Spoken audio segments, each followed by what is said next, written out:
네, 할렐루야. 오후 예배 오신 성도님 예수님 이름으로 환영하고 축복합니다. 오늘 오후 예배 시간에는 마태복음 24장 말씀 보도록 하겠습니다. 마태복음 24장 15절부터 31절까지 말씀 같이 읽도록 하겠습니다. 신약 성경 41페이지입니다. 마태복음 24장 15절부터 31절까지 같이 소리내어서 읽도록 하겠습니다. 그러므로 너희가 선지자 다니엘이 말한 바 멸망에 가증한 것이 거룩한 곳에 선 것을 보거든 그때에 유대에 있는 자들은 산으로 도망할지어다. 지붕 위에 있는 자는 집 안에 있는 물건을 가지러 내려가지 말며 밭에 있는 자는 겉옷을 가지러 뒤로 돌이키지 말지어다. 그날에는 아이 뵌 자들과 젖 먹이는 자들에게 화가 있으리로다. 너희가 도망하는 일이 겨울에나 안식일이 되지 않도록 기도하라. 이는 그때에 큰 환란이 있겠음이라. 창세로부터 지금까지 이런 환란이 없겠고 후에도 없으리라. 그 날들을 감하지 아니하면 모든 육체가 구원을 얻지 못할 것이나 그러나 택하신 자들을 위하여 그 날들을 감하시리라. 그때 사람이 너희에게 말하되 보라 그리스도가 여기 있다 혹은 저기 있다 하여도 믿지 말라. 거짓 그리스도들과 거짓 선지자들이 일어나 큰 표적과 기사를 보여 할 수만 있으면 택하신 자들도 미혹하리라. 보라 내가 너희에게 미리 말하였노라. 그러면 사람들이 너희에게 말하되 보라 그리스도가 광야에 있다 하여도 나가지 말고 보라 골방에 있다 해도 믿지 말라. 번개가 동편에서 나서 서편까지 번쩍임 같이 인자의 임함도 그러하리라. 죽음이 있는 곳에는 독수리들이 모일 것이니라. 그날 환란 후에 즉시 해가 어두워지며 달이 빛을 내지 아니하며 별들이 하늘에서 떨어지며 하늘의 권능들이 흔들리리라. 그때 인자의 징조가 하늘에서 보이겠고 그때 땅의 모든 족속들이 통곡하며 그들이 인자가 구름을 타고 능력과 큰 영광으로 오는 것을 보리라. 그가 큰 나팔 소리와 함께 천사들을 보내리니 그들이 그의 택하신 자들을 하늘 이 끝에서 저 끝까지 사방에서 모으리라. 아멘. 우리가 이 땅에서 우리 영혼앞빛 온라인 교회 또 영혼앞빛 선교회 우리가 언약 붙잡고 예수님 다시 오심을 준비하는 교회입니다. 교회가 해야 될 사명이 무엇인가요? 언약 붙잡고 모여서 기도하고 흩어져서는 칼을 날리고 또 예수님 다시 어서 오시옵소서 아멘 주 예수 오시옵소서 예수님 다시 오심을 기다리는 곳이 교회입니다. 그리고 지금 그 일을 해야 되는 것이죠. 그런데 예수님께서 언제 또 이 세상의 끝이 재림이 언제 오는가 이거를 힌트를 준 부분이 마태복음 24장이에요. 24장 14절에 먼저 모든 민족에게 증언되기 위하여 온 세상에 전파되리니 그제야 끝이 온다. 이 세상은 반드시 끝이 있습니다. 하나님께서 철로역정 보면 이 세상이 장망성 장차의 망할성 이렇게 표현하고 있어요. 우리가 장차 망할 이 세상 천하만국의 영광을 바라보고 그것을 위해서 하나님 앞에 기도하다가 이제 복음을 듣고 주의 나라 완전한 나라 영원한 새하늘과 새 땅의 소망을 품고 예수님 다시 만날 꿈을 꾸고 도전하는 자가 되어졌어요. 마지막 때 환란이 어떻게 올 것인지 예수님께서 지금 예언하고 계시는 장면이 마태복음 24장 15절부터 31절까지입니다. 오늘 마태복음 24장 15절 31절 내용 중에 핵심 키포인트가 뭔가요? 재림의 약속 중에서 가장 중요한 말씀이 무엇이냐 하면은 택한 자들은 내가 모으겠다. 요겁니다. 우리가 재림 올 때 예수님 마지막 날 환란 올 때 많은 분들이 눈을 포커스를 어디에 두냐면은 환란 때 무슨 일이 날 것인가 이런 걱정을 자꾸 하시거든요. 그래가지고 그런 연구를 막 해요. 몇만 명이 죽을 것이다. 어떤 분은 막 이 성경 가지고 계산해가 피를 몇 리터 이거 계산해가지고 사람 몇 명 이 계산까지 되는 분 계시더라고. 물론 하나님 은혜가 임해서 연구를 해서 정확하게 계산하시겠지만 하나님 말씀의 핵심 키 포인트는 그게 아닙니다. 어떤 문제 사건 가운데서도 하나님 택한 자는 반드시 지키시는 것이죠.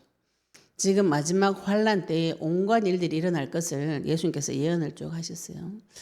우리가 성경 볼 때 문자적으로 1차적으로 내용을 문자적으로 해석하기도 하고 그 다음에는 2차, 3차로 영적인 해석을 하기도 하고 이후에 실제로 이 말씀이 그대로 성취가 되어졌습니다.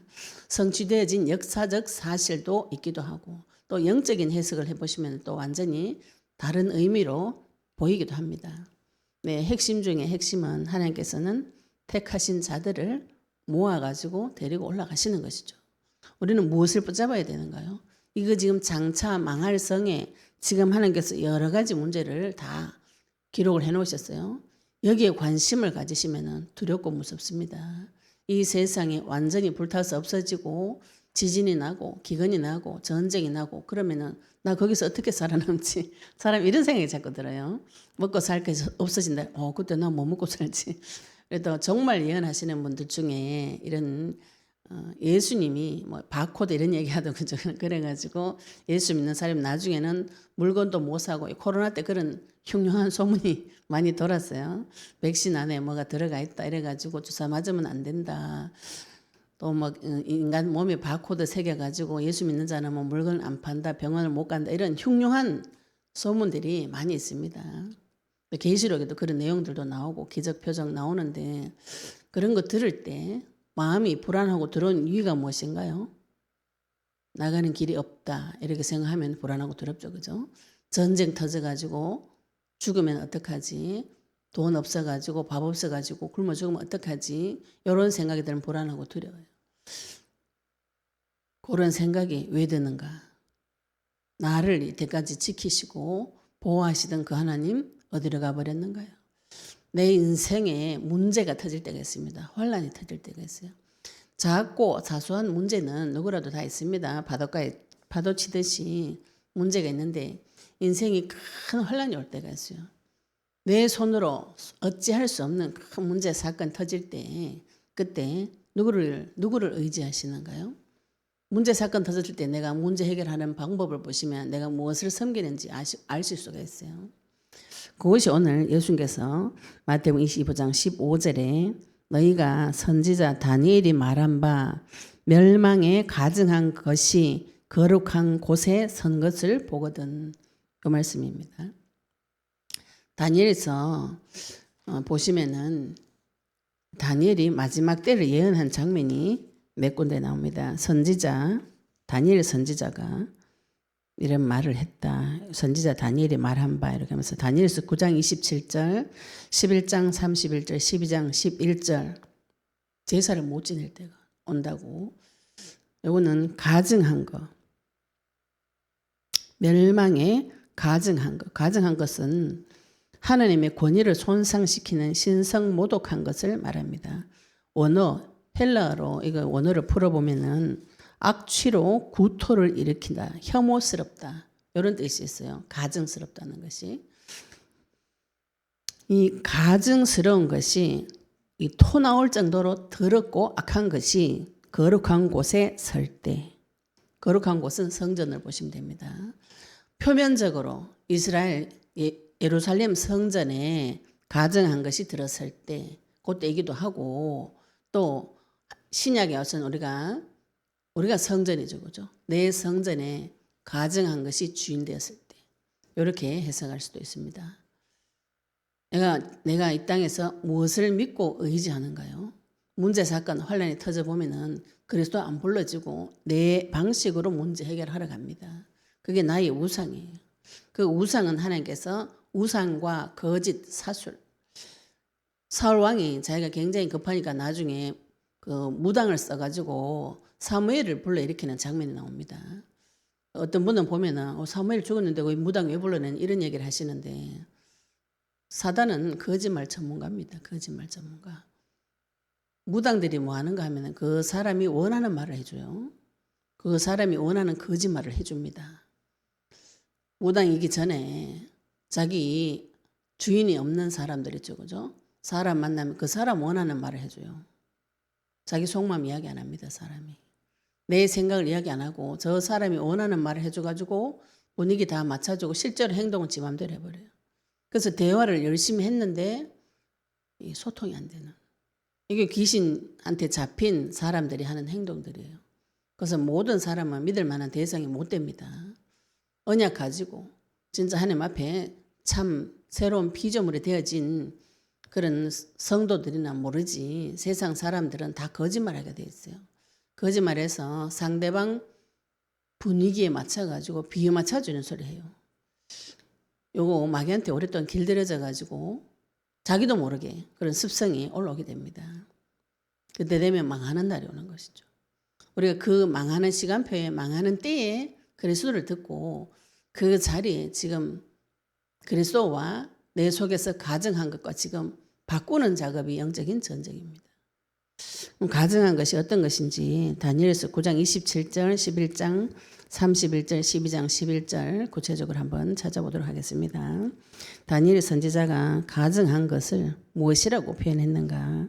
구약 성경 다니엘서 9장 27절 말씀 보도록 하겠습니다.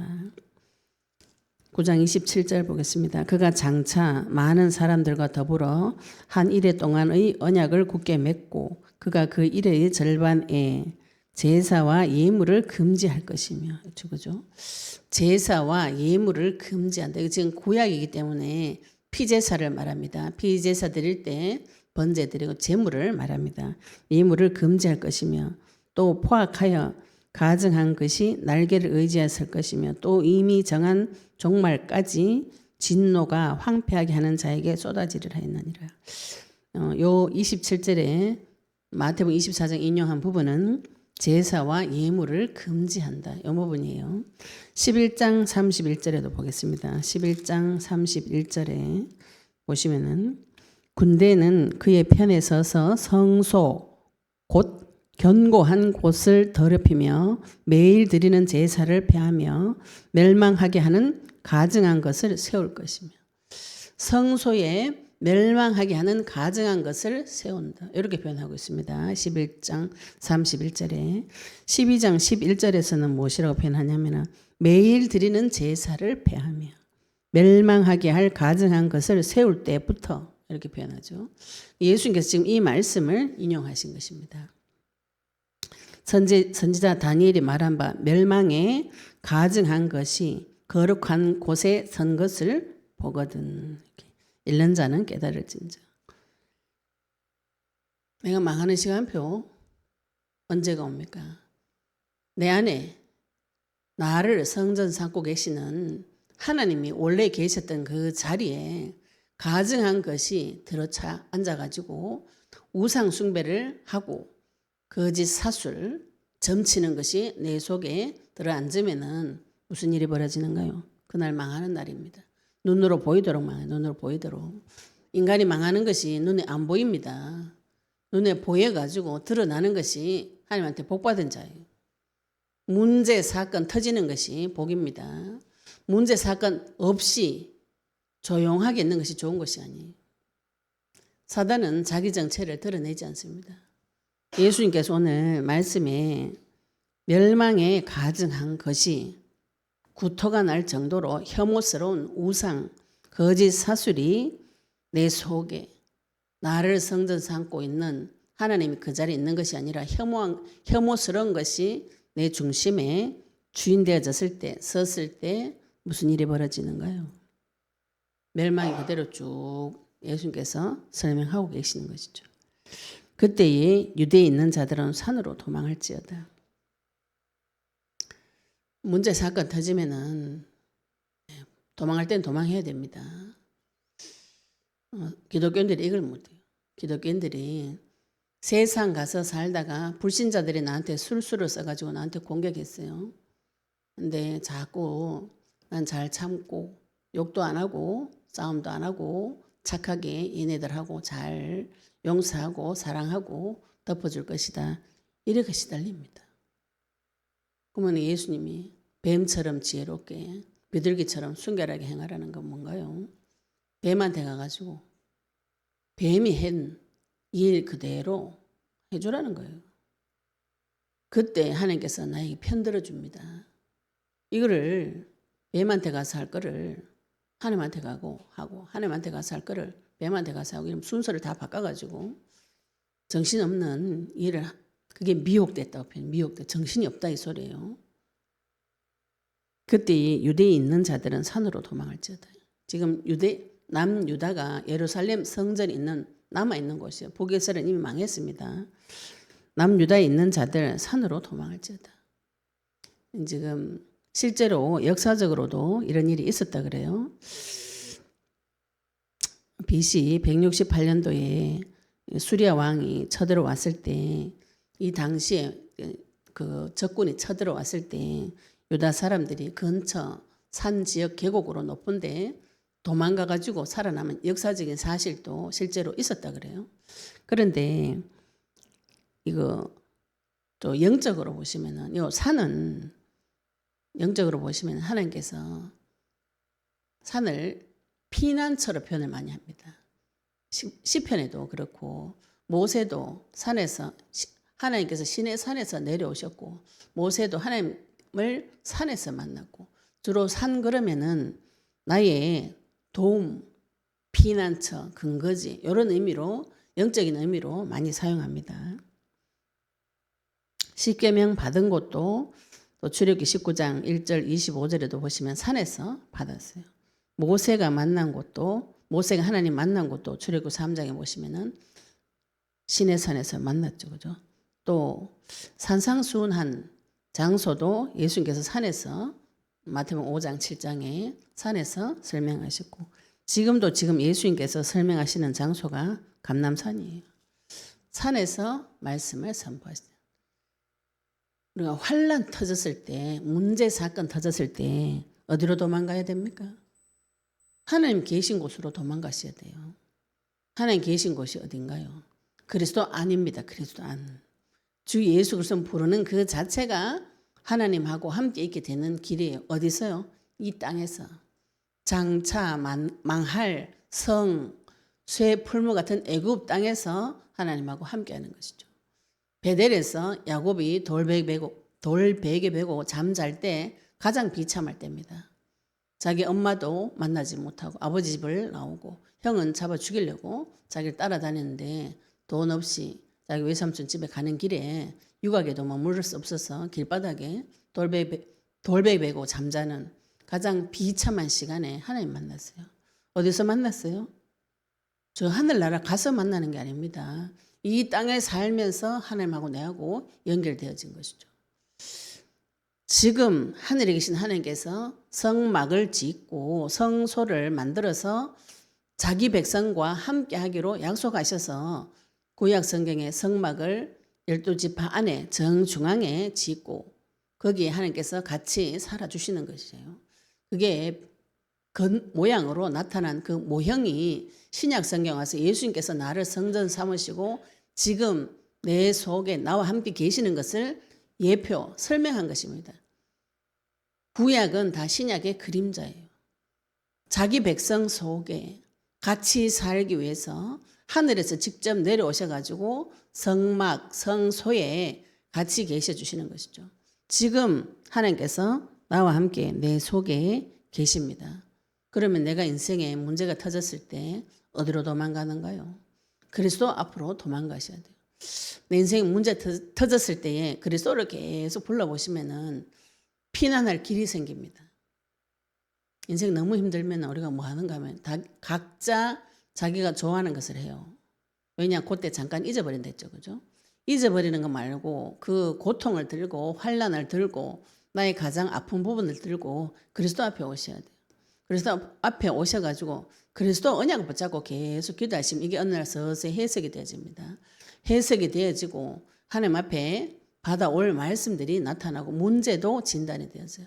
이 문제가 뱀으로부터 시작된 문제이고 아담의 후손이기 때문에 죄를 지을 수밖에 없고 하나님 없기 때문에 내가 주인 돼서 살 수밖에 없었던 그 모든 것을 하나님께서 밝혀주시면서 그 문제 해결하는 방법까지 계시를 해줍니다. 그것이 우리가 하나님 앞으로 도망가는 길이에요. 하나님 앞에 가서 내 문제를 그래서 그리스도 앞에 가서 자백해 보시고 설명해 보시면 하나님께서 문제와 답을 동시에 가르쳐 줍니다. 문제도 안 가르쳐 주고 답만 가르쳐 주는 분들 많아요.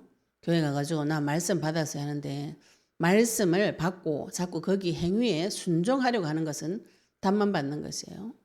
그 앞에 과정은 설명 안 해줍니다. 항상 기뻐하라면은 기뻐만 해야 된다고 이렇게 생각하시는데 기뻐하는 반대편의 것도 하나님께서 같이 설명해 주세요. 항상 기뻐하라 이 말씀 받아보시면 압니다. 내가 안 기쁘다는 것을. 아무것도 염려하지 마라 이 말씀 받으시면 뭐가 드러나요? 내가 염려를 너무 많이 하는구나. 염려가 밤에 잠이 안 올 정도로 끊임없이 오는구나. 그러면은 우리가 그 율법적인 생각으로 이 말씀을 보면은 그때부터 양심이 찔립니다. 하나님 염려하지 말라 했는데 내가 염려가 끊임이 올라오는 내가 잘못됐구나. 여기 찌르는 소리입니다. 판단하고 정죄하죠. 그래가지고 이거를 네가 잘못해서 염려 걱정하는 것이 잘못됐다. 안 기뻐하는 것이 잘못됐다. 이렇게 찌르는 것이 율법적인 생각, 율법주의입니다. 틀린 게 아니에요. 그런데 복음을 가지고 이걸 보시면 나한테 끊임없이 염려를 주고 기뻐하지 못하도록 만드는 존재가 있구나. 이걸 하나님께서 해석을 해줍니다. 그 존재가 뱀이요. 그 뱀의 말을 따라간 것이 죄악이며 죄악의 결과 죽음이 오는 거. 내 인생 주인 내가 되어가지고 할 수 있다. 무엇이든지 하면 된다. 그래서 항상 준비하고 무거운 짐을 지고 사는 것이 세상에서는 좋은 것이라고 가르쳐요. 이거 오래 하시면 나중에 돌이킬 수 없는 환란이 옵니다. 그걸 예수님께서 가정한 것이 너의 거룩한 곳에 세워졌을 때 환란 올 때 어디로 도망갑니까? 우리 오늘 오전에도 예레미야서 11장에 뭐라 그랬어요? 언약의 말씀에 순종하지 않을 때 저주에 들어간다 그랬죠. 그죠? 그리스도 언약을 버리고 하나님을 버리고 열심히 산 결과 환난과 저주가 들어오게 됩니다. 이때 어디로 도망가는가요? 언약 붙잡고 도망가셔야 됩니다. 요새 되시고 반석 되시는 그분 앞에 도망가셔가지고 계속 예수 그리스도를 부르시면은 하나님께서 무엇을 회복해 주시냐면은 지각을 회복시켜줘요. 지각과 지혜와 지식과 명철이 회복되어집니다. 그러면 무엇이 나타나면 창조적인 생각이 나타나요. 옛날에 유명한 삼성 이건희 회장이 그런 얘기했어요. 창조 경제 이런 얘기를 만들어가 했어요. 이게 대기업 총수도 자기 회사를 앞으로 계속 살아남게 하려면 창조적인 아이디어 아니고는 이 회사를 끌고 나갈 수가 없다고 지혜로운 세상 사람들도 그런 지혜가 있습니다. 기독교인만 이게 없어요. 기독교인은 이게 없고 밖에나 계속 막 착하게 사랑하고 용서하고 오른밤 때리면 왼밤 되고 이런 상상 속의 세계에 사로잡혀가지고 자꾸 그걸 하시려고 그러는데 그 사랑과 용서가 오기 전까지 많은 과정이 필요해요. 하나님 앞에 내가 이 말씀 받을수록 내가 그렇게 살 수 없는 존재라는 거 발견하시고 그리스도 이름 속으로 그리스도 속으로 피난하셔야 돼요. 그 그리스도가 요새고 반석입니다. 요새의 원어가 반석이에요. 신약에 넘어와가지고 예수님께서 베드로가 예수님 보고 당신이 그리스도 맞습니다. 하나님 아들 맞습니다. 고백했을 때 예수님께서 네 반석이다. 베드로 이름도 반석인데 반석이 무너지지 않는 돌 그 얘기를 말한 것이에요. 우리가 지금 내 속에 환란이 터지고 또 피할 수 없는 문제 사건 터질 때 하나님은 거기서 참고 견뎌라 이런 말하는 유교입니다. 거기서 잘 참고 견디고 오른밤 때리면 왼밤 되고 사랑하고 용서 기다려라. 그거는 예의범절입니다. 예의범절. 오늘 예수님은 문제 터지면 어디로? 산으로 도망가라. 선자 병법 중에서 제일 마지막 병법이 36개 도망가는 거. 진짜 지혜로운 사람은 문제 딱 닥쳤을 때 내가 감당 못한다. 도망가야 돼요. 빨리 도망가야 됩니다. 그거를 내가 한번 붙어볼 것이다. 이래 물고 이제 싸우면은 내만 박 터지는 것이죠. 일단은 유대에 있는 자들은 산으로 도망갈지어다. 실제로 전쟁이 터지면은 깊은 계곡으로 도망가야 되는 것이죠. 지붕 위에 있는 자는 집안에 있는 물건을 가지러 내려가지 말며 요 당시에 팔레스타인 지역의 집이 어떤 구조냐 하면은 옥상이 평평해요. 평평하고 집은 밑에 있고 그래서 옥상에서 이제 누워서 낮잠도 자기도 쉬기도 하는데 밑으로 내려가는 그 집으로 내려가는 계단이 있습니다. 난리 터졌는데 옥상에서 다 보이죠, 그죠? 그러면 그걸 보고 집에 내려가가지고 귀중품을 가지고 도망가야 되잖아요. 우리가 상식적으로 생각할 때. 근데 그거 가지러 갈 시간이 없다고. 보고 바로 도망가라고. 집안에 있는 물건을 가지러 내려가지 말라는 거는 그럴 시간이 없다고. 그거 내려갔다가 잡혀가지고 집 무너져가 죽는다고요. 지진 날 때, 그죠? 빨리 도망가야 되는데 어디로, 내 지금 저 돈 저기 있으니까 돈 가지러 가야 돼. 이러다가 죽어요. 그 정도로 긴박한 상황이다, 이런 뜻이고요. 밭에 있는 자는 겉옷을 가지러 뒤로 돌이키지 말지어다. 요때 이 사막 기후는 날씨 변동이 심하다 그래요. 그래서 겉옷을 집에 두고 이제 그냥 옷을 입고 갔다가 날씨가 이제 변동이 심하니까 그냥 옷이 있고 또 추우면 입으려고 겉옷이 있는데 밭에 갈 때는 그냥 갔는데 자기 예를 들어서 갑자기 기후가 변동이 온다든가 문제 사건 터지면은 집에 가져가서 겉옷을 입어야 되겠다. 그것도 갈 시간이 없다는 것이에요. 그 자리에서 바로 피해라는 것이죠. 그죠? 급박합니다. 돌이키지 마라. 뒤로 돌이키지 마라. 또 우리 돌이키지 마라 하면 제일 많이 생각나는 게 롯의 아내죠. 그죠? 소돔 고모라에서 나올 때 뒤로 돌아보지 마라 그러는데 돌아보지 마라. 굳이 돌아보는 거라. 다 기천개구리처럼 하나님의 말씀에 대적하고 싶어요. 뒤로 돌이키지 말지어다. 그날에는 아이 뵌 자들과 젖 먹이는 자들에게 화가 있으리로다. 저는 이 말씀 볼 때 참 억울했어요. 아니 애기 엄마들이 무슨 죄가 있다고 저는 문자적으로 이렇게 해석했는데 말씀 찾아보니까 그 뜻이 아니에요. 이게 지금 우리나라 말로 화가 있으리로다. 이건 꼭 무슨 저주 내리는 말 같죠, 그죠? 근데 원어로는 아이고 어떻게 하냐 이 뜻입니다. 아오이 화가 있으리로다 이 말이 아이고야 어떻게 하냐 걱정하는 소리. 그 소리입니다. 왜 걱정이 되냐면 어느 정도로 걱정이 되냐 하면 동정을 표시하는 단식문이에요. 아이고 안 됐다. 오 슬프도다. 이런 뜻입니다. 왜 그러냐 하면은 아기를 베거나 젖 먹이는 자들은 자기를 보살필 수가 없어요. 젖 먹이 아기 있는 엄마들은 자기보다 항상 아기를 먼저 봐야 됩니다. 임신해서도 마찬가지요. 자기 생명보다 애 걱정이 먼저 됩니다. 그런데 지금 이 사람들 너는 어떻게 할 것이냐. 아기를 보살필 시간도 없을 정도로 심각한 문제가 왔다 이 소리예요. 다른 사람한테 신경 쓸 정신이 없을 정도로 나한테 지금 심각한 문제가 왔다 이겁니다. 그래서 우리가 항상 영원한 빛 오면은 뭐예요? 다른 사람과 기도하지 말고 내 기도 먼저 하라는 것이 내가 지금 남의 문제 가지고 왈가왈부할 때가 아닙니다. 다른 사람 불쌍하다고 자꾸 우는데 그래 말아 네가 제일 불쌍하다. 내가 제일 불쌍해요. 안 그래요? 저 사람 지금 경제 문제 왔다고 막 기도해가 경제 돈 얼마 해결해.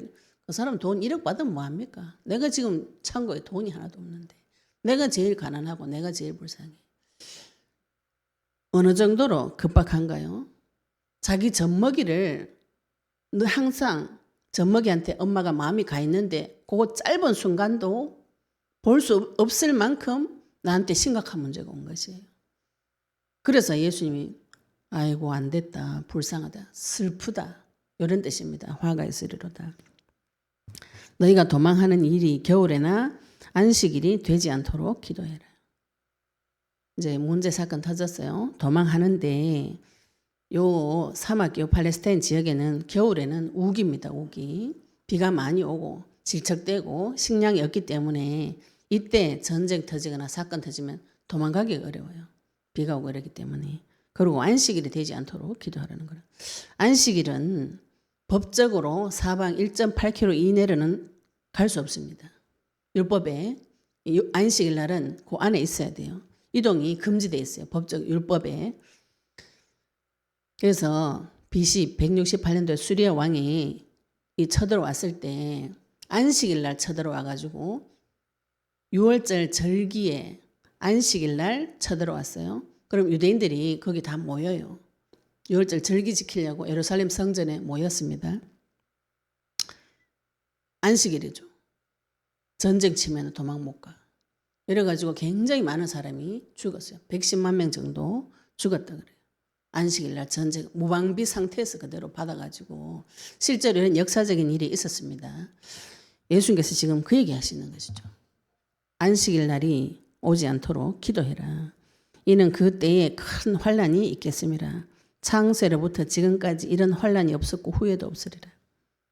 마지막 때 예수님께서 재림하실 때 환란 터질 때 전무후무한 환란이 일어날 것이다. 사람이 이전에도 없었고 이후에도 없는 큰 환란이 터질 것이라고 예언을 하셨어요. 우리 많은 분들이 주변에 사람 보고 이러죠. 내 문제가 제일 크다. 네 문제는 별로 문제가 아니에요. 제가 남편하고 관계에 문제가 있었기 때문에 저는 그게 저한테 제일 컸어요. 이 문제만 해결되면 살 것 같았는데 부부 사이 좋은 사람한테 가서 그래 제가 응답받은 얘기를 하니까 그게 뭐가 원래 부부 사이 좋은 사람은 제가 받은 그게 답이 안 돼요. 그 사람한테는 그 문제가 제일 크죠. 그죠? 각자가 이게 환란이 다릅니다. 근데 내가 당한 환란이 제일 커요. 그전에도 기억할 수 없었고 이후에도 올 수 없는 문제, 사건, 큰 환란을 지금 당했어요. 그때 어디로 도망가는가요? 하나님 앞으로, 그리스도 앞으로 도망가셔야 됩니다. 이런 환란이 없었고 후에도 없고 그 날을 22절에 그 날들을 감하지 아니하면 모든 육체가 구원을 얻지 못할 것이나 그러나 택하신 자들을 위해 그 날들을 감하시리라. 이 마지막 때 예수님께서 재림할 때 큰 전쟁, 기근, 지진 일어날 것을 문자적으로 1차적으로 예언하는 말이기도 하고 우리 인생 가운데 내가 큰 환난 날이 왔어요. 그 환난 날을 하나님께서 감해줘요. 깎아줍니다. 이거는 원어로는 헬라 원어로는 고통의 양을 큰 묶음으로 줄여주겠다 이런 뜻이에요. 재난을 당하는데 하나님께서 요거를 짧게 해주겠다는 것이죠. 빨리 끝내도록 해주겠다. 나를 도와주시는 것이죠. 마귀는 이 재난의 날을 끝까지 계속 지속적으로 해가 죽이고 싶습니다. 하나님은 이 고통의 날을 오는 이유를 15장에 가증한 것이 거룩한 곳에 섰을 때 이런 문제가 온다죠. 그죠? 사람이 우상 숭배하고 거짓 사술한 결과로 전무후무한 환난을 당해요. 당연히 받아야 될 것입니다. 범법자가 죄를 지으면은 헌법에 의해서 판결 때리는 것이 당연하죠. 그죠? 그런데 하나님께서 그 고통을 감하게 해주겠다는 거죠. 우리가 말씀 잘못 보면 하나님이 저주를 주고 환난을 줘가지고 재앙을 줬는데 내가 그거 감해주겠다. 이렇게 읽으시면 헷갈리죠. 그죠? 이해가 안 됩니다. 이 저주 재앙이 온 이유가 무엇인가요? 거룩한 곳에 가증한 것을 섬겨서 왔다고요. 그러면 내가 마귀를 찾아가고 마귀를 섬기고 극단적으로 얘기해가지고 도둑놈하고 편을 먹고 우리 아버지를 지금 칼로 계속 찔러 죽이겠어요. 이런 결과로 내 인생에 문제가 온 것입니다. 하나님 지금 우리가 예수 이름 부르시면 그걸 눈을 열어가지고 그걸 밝혀줘요. 그러면 빨리 칼을 버리고 아버지 찌르던 칼을 버리고 이 강도하고 결탁했던 걸 풀어버려야 돼요. 놔버려야 되죠. 이걸 안 해야 되죠. 그죠? 근데 얘하고 계속 결속되어 있으면서 아버지한테 칼을 계속 찌르면서 나한테 용서해달라고 내 돈 달라고 밥 달라고 이런 기도를 막 하는 거죠. 이런 형국이 지금 종교 생활하면 이렇게 되어져 있어요. 하나님은 요거를 눈을 밝혀가지고 그 사실을 깨닫게 해줍니다. 깨닫게 해주시면은 이 고통의 날을 감할 수가 있는 것이죠. 왜 고통이 계속 오는 거예요? 우상 숭배를 계속해서 고통이 계속 온다 이 소리죠. 그죠? 고통이 올 때도 하나님께서 도망가라 어디로 도망가라 언약 있는 곳으로 도망가야 됩니다. 거기 마귀하고 결탁해가지고 계속 그 자리에 앉아가지고 하나님 찔러 죽이겠다고 계속 덤벼들면은 나는 언약에 순종 못하겠다고 계속 덤벼들면은 모든 저주장을 받아 쓰게 돼 있어요. 하나님께서 그 날을 감해 주지 아니하시면은 모든 육체가 구원을 얻지 못할 것이다. 지금 우리가 받은 구원도 하나님께서 일방적인 은혜로 주시는 것이지 내가 잘해가지고 주는 것이 아니라는 것이죠. 22절에 그러나 택하신 자들을 위하여 그 날들을 감하시리라.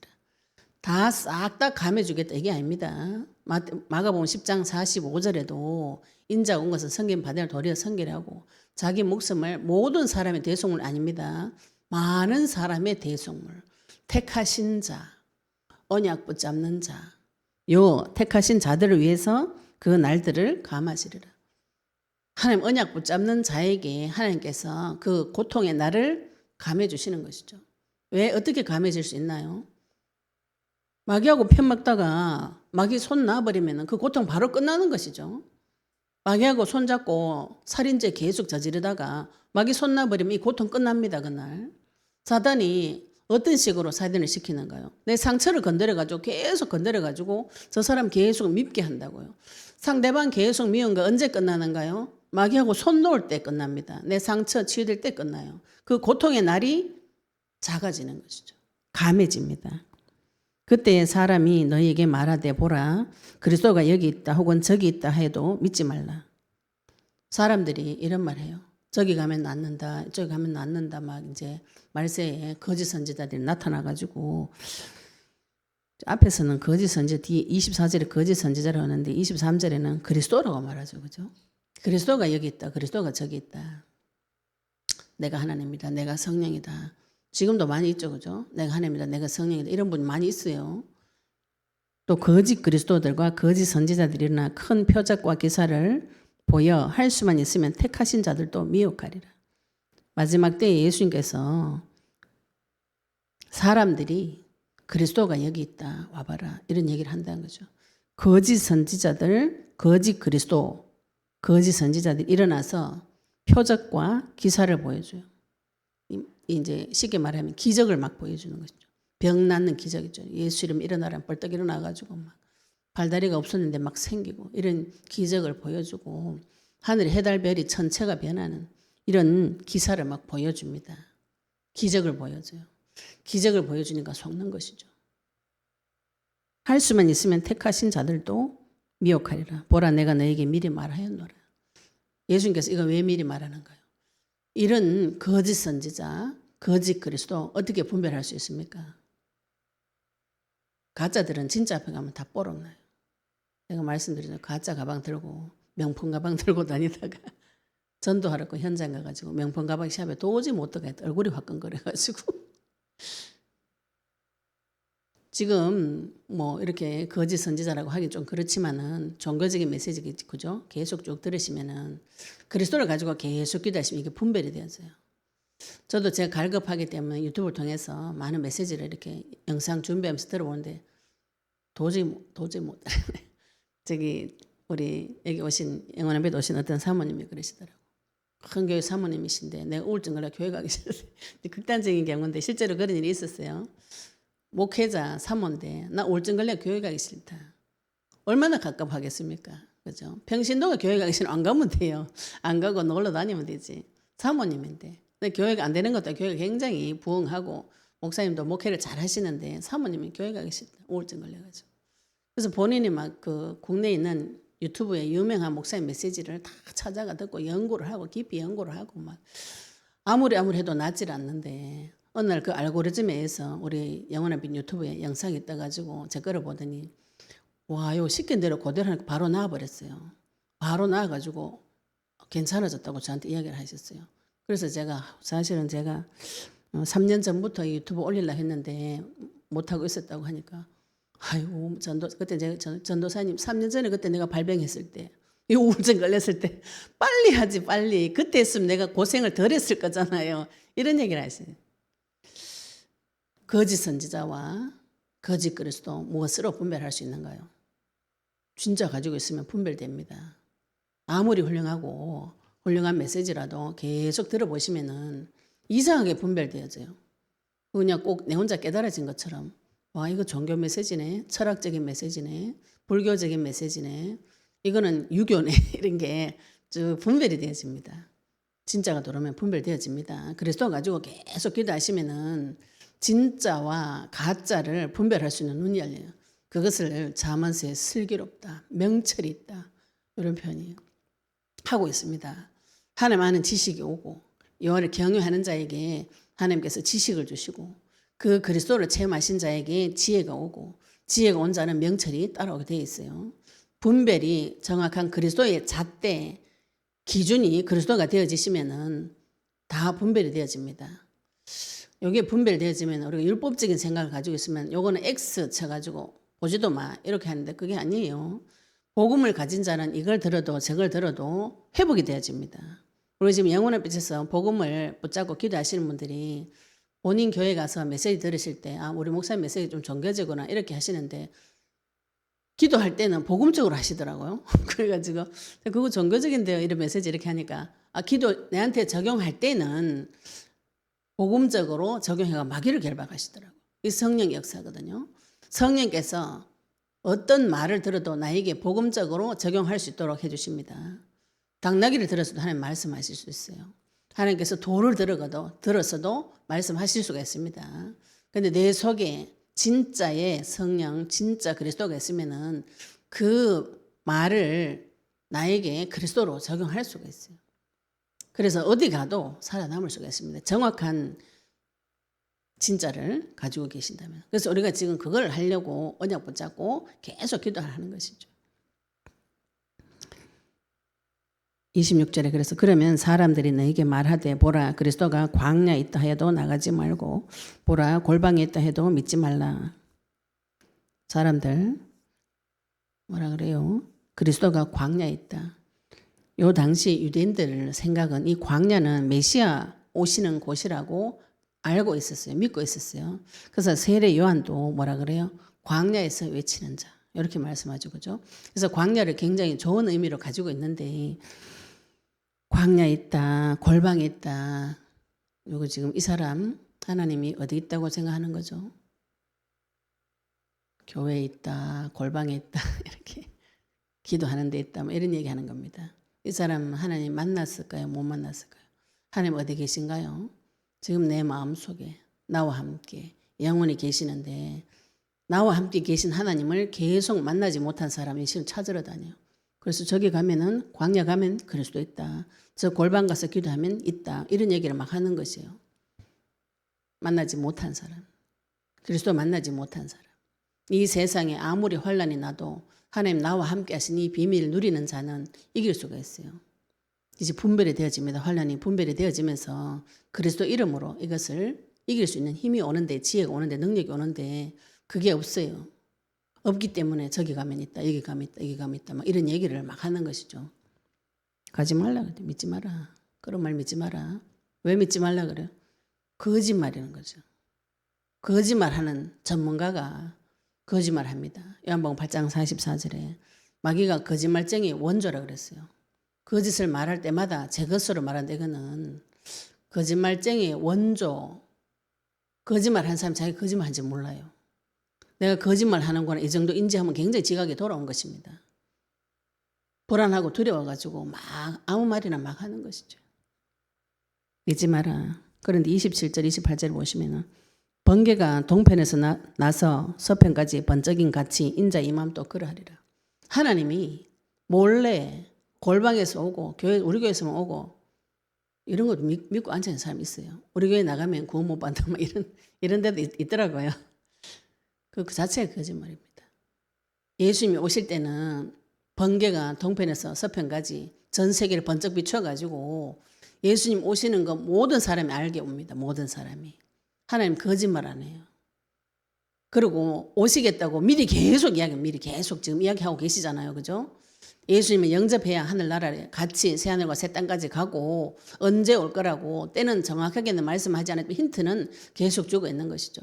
전 세계 모든 민족이 증언되게 전파되는 그제야 끝이 온다고 말씀 주시면서 반드시 다시 오시고 인자가 구름 타고 올라간 그대로 다시 올 거다.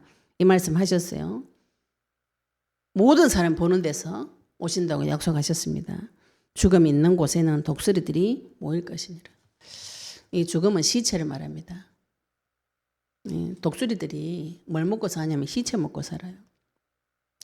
실제로 이거 이제 예루살렘 성전 무너질 때 로마가 AD 70년에 예루살렘 성전이 실제로 다 무너졌어요. 그런데 로마 군사가 그 장군 디도 장군에 의해서 예루살렘 성전이 무너졌는데 그 로마 군기에 그림이 독수리 그림이 있었다 그래요. 실제로 이 말씀이 또 문자적으로도 성취가 되어진 것이죠.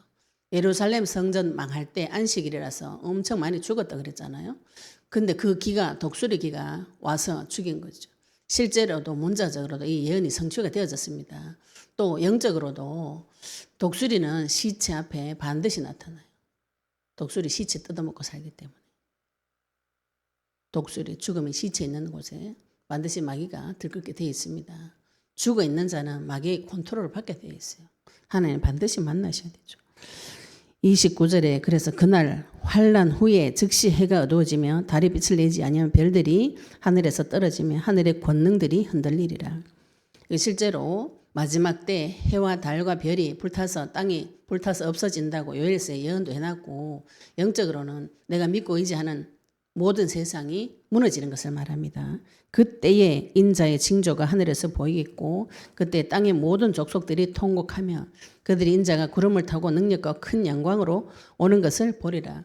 예수님께서 모든 사람 보는 데서 내려오시는 것이죠. 믿지 않는 자는 그날 통곡하는 날입니다. 믿지 않는 자 예수님 내려오는 거 다 보이면 천국 지옥 다 보여요. 하나님께 다 보여줘요. 내가 진작 믿을 걸. 이제 지옥 가게 됐구나. 실제로 통곡하게 됩니다. 그들이 인자가 구름 타고 능력과 큰 영광으로 오는 것을 보리라. 그가 큰 나팔 소리와 함께 천사들을 보내리니 예수님 오실 때 나팔 소리 천사들 보내서 그들이 택하신 자들을 하늘 이 끝에서 저 끝까지 사방에서 모으리라. 이 말씀이 스가랴서 9장 14절, 신명기서 4장 31절, 시편 19편 6절, 스가랴서 2장 6절에 예언되어졌습니다. 스가랴서 9장 14절에 하나님께서 말씀을 쏘아내실 때 번개같이 쏘아내시고 회오리 바람으로 내려오시는데 지금 하나님께서 예수님께서 오실 때 나팔 소리는 이거는 레위기서에 보시면은 나팔 부는 그 날이 있어요. 전쟁터나 또 이동할 때 천막 이동할 때 나팔 불어서 이게 신호입니다. 예수님 오실 때 모든 사람이 다 알 정도로 하나님께서 다 설명을 다 해주세요. 다 알도록 해줍니다. 나팔 소리와 함께 천사들을 보내서 영적 세계 천사들을 보내서 하나님 같이 내려오시는데 제일 중요한 건 뭐냐 하면은 택하신 자들은 하나님께서 하늘 이 끝에서 저 끝에서 하늘 끝에서 끝까지 있는 자 중에 내가 혹시 산속에 숨어서 하나님 나 못 찾을 거 아닌가 이런 걱정할 거 없다고요. 하나님 택하신 자는 어디에 있더라도 지옥 끝에 있더라도 땅 끝에 있더라도 하늘 끝에 가서 이불 펴고 누워 있어도 하나님 반드시 찾아가지고 데리고 올라가신다는 거예요. 언약 있는 자는 하나님께서 반드시 붙잡고 데리고 올라가신다는 거죠. 우리가 만난 하나님의 능력은 그 정도입니다. 혹시 내가 숨어 있어서 저 끝에서 넘어져 있었어. 내가 실망하고 넘어져 있었어. 내가 하나님 말씀에 대적해서 넘어 있어서 나를 안 데려가는 거 아닌가. 그건 내 생각이에요. 내가 실망하고 절망하고 좌절해가 낙심해가 누워져 있어도 하나님은 그 자리에 나를 와서 데리고 올라가실 수가 있는 능력이 있는 분이시고 언약이 있는 자. 하나님께서 약속하신 것은 반드시 지키시는 헤세드. 하나님의 사랑은 지금 나에게 와서 약속하신 것을 끝까지 지키시는 하나님이세요. 우리가 지금 마지막 때에 무슨 고민을 해야 되는가요? 이런 문제, 저런 문제에 집중할 게 아니고 아무리 문제가 후무한 문제가 터져도 택한 자는 절대로 하나님께서 놓지 않고 데리고 가신다는 이 약속을 붙잡고 계시면은 환난 날이 와도 문제 사건이 와도 이길 수가 있습니다. 소망이 생겨요. 내가 아무리 깜깜해도 나갈 길이 보입니다. 캄캄하고 완전히 내 인생 소망 없다 싶을 때 예수 이름 부르시면은 하나님께서 서서히 눈 열어 길을 열어주세요.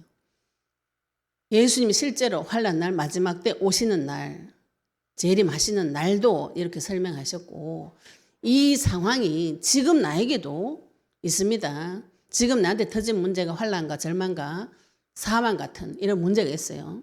우리는 언약 가진 자는 반드시 부활합니다. 죽어도 살아나고 살아서 그리스도를 믿는 자는 영원히 사는 택하신 자를 하나님께서 절대로 놓지 않는 사망에서 생명을 이미 옮기시고 어떤 것도 하나님 손에서 끊어낼 수가 없어요. 로마서 8장 39절 38절 39절 환난 적신기근 어떤 것도 하나님의 사랑에서 끊어낼 자가 없습니다. 하나님 약속을 파괴시킬 수가 없어요. 하나님은 약속하셨기 때문에 파괴 안 시킵니다. 사람은 파괴를 10,000번도 다 하죠. 하나님은 절대로 파괴하지 않고 택하신 자들을 반드시 데리고 올라가시는 것이죠. 이것을 우리가 약속으로 붙잡고 기도하시면은 현실 세계에서도 내 환난, 문제, 사건 가운데서도 그 환난 문제에 잠식되는 것이 아니고 언약 붙잡고 부활하실 수가 있어요. 그래서 이 문제가 오히려 나의 발판이 되고 내 좋은 먹을거리가 되고 잔치거리가 되고 이것이 오히려 나에게 득이 되어서 다른 사람을 많은 사람을 살릴 수 있는 문제가 되는 것이죠. 문제 왔거나 환난 왔거나 내가 어두운 가운데 잡혔을 때 주의 이름 부르시기 바랍니다. 택한 자를 하나님께서 천군천사 보내셔가지고 나팔 불고 나팔 소리로 내려오셔서 번개 같은 불을 일으키시면서 반드시 살려주십니다. 언약 붙잡으시고 승리하시기를 예수 이름으로 축복합니다. 우리는 받으신 말씀 가지고 같이 잠시 기도드리시겠습니다. 하나님, 내가 환난 때에 주님 앞에 피하기를 소원합니다. 내 속에 멸망에 가증한 것들 예수 이름으로 다 무너지게 해주시고 어려울 때 힘들고 환난 가운데 있을 때 주님 앞에 돌아오고 또 택하신 자를 하나님께서 하늘 이 끝에서 저 끝까지 사방에서 모아서 데리고 올라가시는 약속을 잊지 않고 붙잡을 수 있도록 우리 받으신 말씀 가지고 같이 동성으로 기도드리도록 하겠습니다. 하나님 아버지 하나님 감사합니다. 아버지 하나님 이 땅에 살다 보면 하나님을 버리고 멸망에 가증한 것을 마음에 모시고 거룩한 성전을 아버지 더럽히는 추악한 죄를 지어 아버지 그 문제 사건 때문에 하나님과 끊어진 관계 때문에 온 모든 저주 재앙 환난이 오늘 시간 아버지 그때에도 택하신 자를 하나님께서 버리지 아니하시고 고통을 깎아주시고 감하게 해주시며 도망갈 길을 열어주시고 마지막 때 하나님께서 예에서 미리 또 가르쳐주시고 살 길을 주시니 아버지 감사합니다.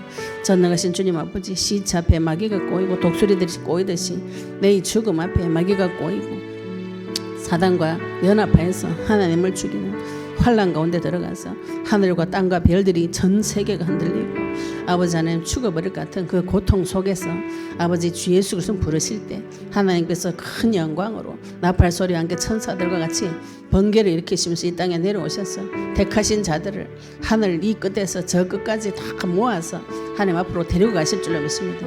우리에게 주신 언약의 말씀이 예수님 다시 오실 때까지 붙잡고 기도하며 내 인생의 개인 종말 개인 환난에도 언약의 말씀 붙잡고 부활하고 승리하는 비물이 회복되도록 주님 축복하여 주시옵소서. 아버지의 감사드리며 예수 그리스도 이름으로 기도드렸습니다. 아멘. 우리 같이